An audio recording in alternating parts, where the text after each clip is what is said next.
Females are the first teachers of you and I, man. Like, to me, that's like standard. Your mum was your first teacher. Try and know that.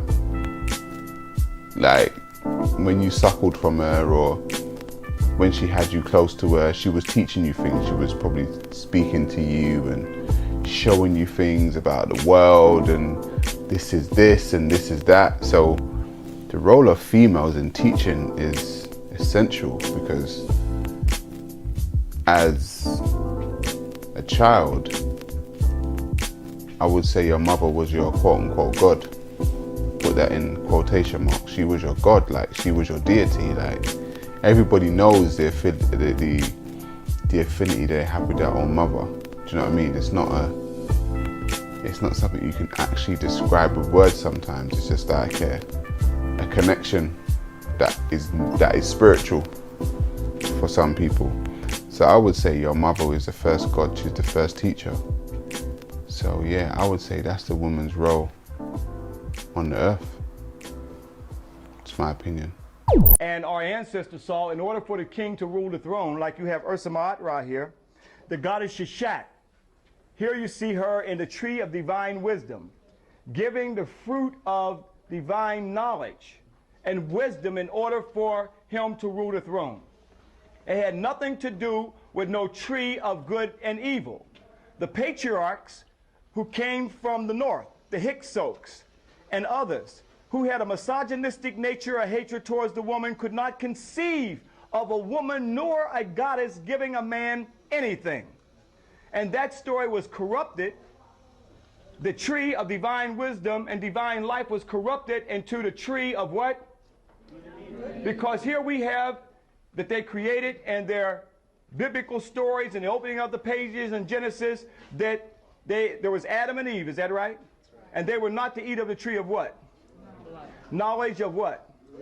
Good and evil. Now who was seduced by the serpent and ate from the tree? Eve. That's why, sisters, you got to watch and you hear that sound. Psst. But anyway, here we see that she was seduced to eat the fruit, and then she seduced who? Adam. Now we are told that that's the reason for the world's sins of this first woman eating of the tree of good and evil, and that that's also not only the reason for the world's sins, but her monthly cycle is to remind her of that sin. This is what's taught in the church. Okay? Now when sisters start jacking that preacher up, who's been equally spiritually enslaved himself, to tell that story, and that we were born in sin, there was no story whatsoever in the Kemetic Nile Valley that we were born in sin. So a few years ago, back in 1988, boy, time is fast. Seemed like I just got this yesterday. Brother and sister showed me, they said, hey, brother, Quasi, you see, there's a black Adam and Eve. Although they made a black Adam and Eve, that has nothing to do with our story.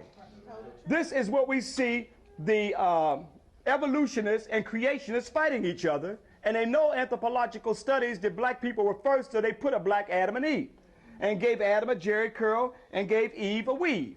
You know, they had to be looking good for each other back then, you know. But it had nothing to do with our story, brothers and sisters. Even though they make it black to make you accept it, this is not still an African story.